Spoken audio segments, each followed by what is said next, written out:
তাঁতের খটখট শব্দে মুখর থাকার কথা যে কারখানায়, সেখানে ঝুলছে মাকড়সার জাল।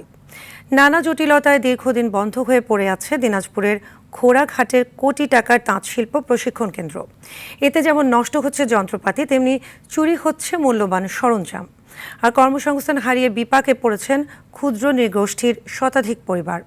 দিনাজপুরের হিলি থেকে মোহাম্মদ আব্দুল আজিজের পাঠানো তথ্যচিত্রে আরও জানাচ্ছেন সুলাইমান কবির।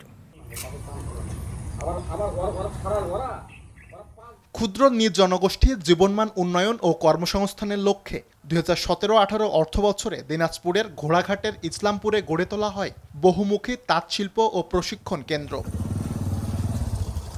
শুরুতে 20টি তাঁত মেশিন দিয়ে যাত্রা করে প্রতিষ্ঠানটি। উদ্দেশ্য ছিল স্থানীয় ক্ষুদ্র নৃগোষ্ঠী পরিবারের স্বাবলম্বিতা নিশ্চিত করা।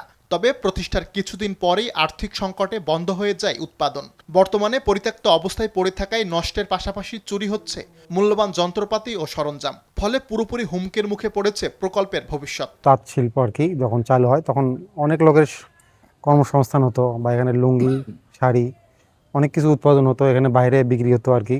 লুঙ্গি, গামছা, শাড়ি তৈরি হতো, এগুলো কম দামে আমরা নিতাম। আমি এখানে সেলাই ট্রেনিং শিখছিলাম যখন নতুন হয়েছিল আর কি, তখন শিখে আমার উপকারী হয়েছে। আবার যদি চালু হয় তাতে দেখা যাবে আমাদের এলাকারও উন্নত হবে, আমরা বেকার ছেলেপেলেরাও আর কি কাজের উদ্যোগ পাবো। কারখানাটি চালু করলে অনেক ক্ষুদ্র নৃগোষ্ঠীর বেকারত্ব দূর হবে বলে মনে করেন স্থানীয় জনপ্রতিনিধি। যদি এই তাঁত শিল্পটা চালু হয় সেই ক্ষেত্রে পিছিয়ে পড়া আদিবাসী জনগোষ্ঠী এখানে তাদের কর্মসংস্থান সৃষ্টি করতে পারবে। ঊর্ধ্বতন কর্তৃপক্ষের সঙ্গে সমন্বয় করে কারখানাটি পুনরায় চালুর আশ্বাস দিয়েছে উপজেলা প্রশাসন। যন্ত্রপাতি ছিল যেগুলো কিনা সেগুলোও চুরি হয়ে গেছে। আমরা গিয়েছিলাম এবং সেখানে একটা ঘর ছাড়া বর্তমানে আর তেমন কিছুই অবশিষ্ট নাই। আমরা এই বিষয়ে কথা বলছি ঊর্ধ্বতন কর্তৃপক্ষের সাথে এবং মন্ত্রী মহোদয়কেও জানানো হয়েছে।